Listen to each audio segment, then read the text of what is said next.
يا جماعة أخباركم إيه؟ ورب كلكم تكونوا بألف خير وصحة وسعادة.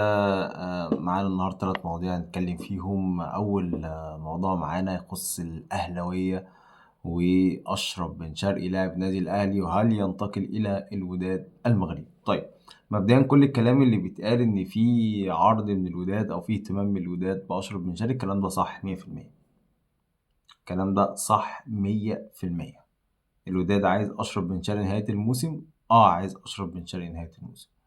عايزين يعملوا ثنائية حكيم زياش وأشرف بن شرقي، وهما يعني ده ابنهم في الآخر يعني.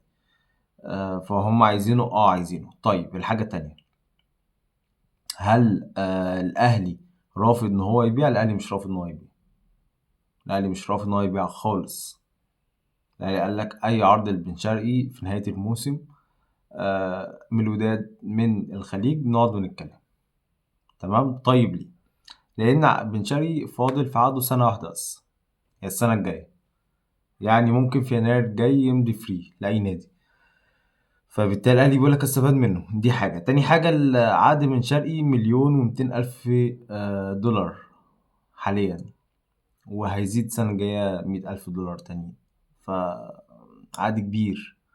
والأهلي لو الموسم ده خرج منه موسم صفري هيكون في وقفة كبيرة جدا في ملف العقود. هيكون في وقفة كبيرة جدا في ملف العقود، وممكن لعيبة تقيلة أوي تمشي. ومن أبرز طبعا اللعيبة هي بن شرقي. فهل الوداد مهتم بيه؟ الوداد مهتم بيه، بس الوداد تاقل أوي، تقلان أوي على الصفقة، وسايب وسطاء هما اللي يتكلموا عشان خاطر يخلصها بأفضل سعر ممكن. يعني برضه هما بيسرحوا بخيالهم، يقول لك ما ممكن الأهلي مع بداية الموسم مثلا يجيب لعيبة ويعمل مع بن شرقي زي ما عمل مع أشرف داري، ويخرج بره القايمة، وساعتها أقدر أخده في الوقت الضايع يعني وبسعر حنين خالص. فهم مش عايزين، يعني إيه، اللي هم مغاربة دايما كده في التفاوض يعني. مش عايزين يعلوا الريتم دلوقتي عشان خاطر ما يبانوش إن هم مدلوقين على الصفقة. لكن الوداد عايز أشرف بن شرقي نهاية الموسم. الأهلي مش ممانع أبدا إن هو يمشي، اللعيب يمشي نهاية الموسم، ولكن طبعا بمقابل مالي يعني. والأهلي هيشوف هل المقابل ده يستحق إن هو يسيب بن شرقي ولا لأ. ولكن برضه في نقطة حطها في اعتبارك، إن عقده كبير، والأهلي لو خرج السنة دي من غير بطولة كبيرة، آه، في لعيبة كتيرة أوي عقدها كبير هتمشي. وما بينهم ومنهم طبعا هيكون، يعني بن شرقي اسم هيكون مرجح جدا إن هو يخرج من الأهلي. طيب، تعالى بقى أقول لك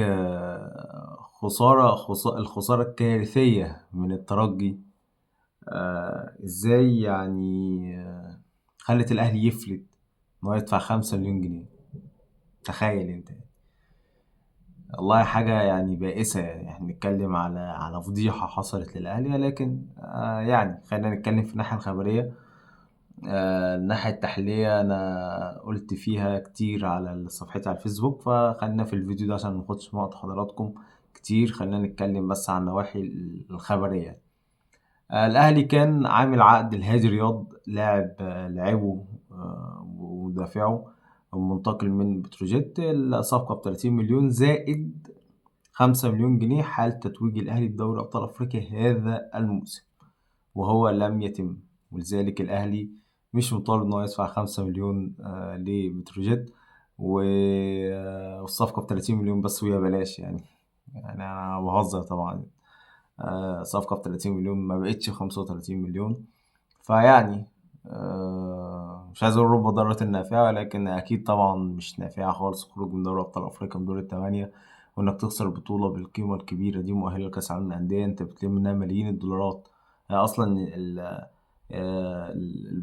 المكانة بتاعت الأهلي الموجودة دلوقتي هي مبنية من البطولات ديت، من إن أنت بتكسب دوري أبطال أفريقيا بشكل متتالي، إنك تروح على طول كأس العالم للأندية، تكسب سوبر أفريقي، كلها دولارات، كلها إعلانات، كلها أمور عالية جدا في الناحية التسويقية. فأنت كل ده بتخسره الجمهور دلوقتي.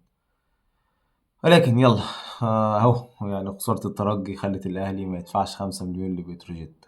طيب، النقطة التالتة اللي معانا ليها علاقة بمباراة مصر والسعودية يوم التلات إن شاء الله. يوم الجمعة إن شاء الله الساعة 7:30 بتوقيت القاهرة، 8:30 بتوقيت مكة المكرمة توقيت السعودية.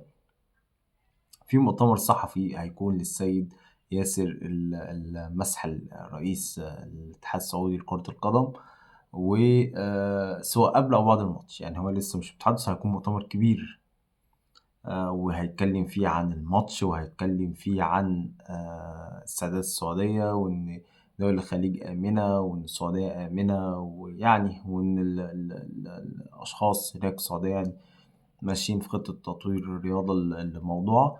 وقد يشارك في المؤتمر ممثل مصري، قد يشارك في المؤتمر ممثل مصري.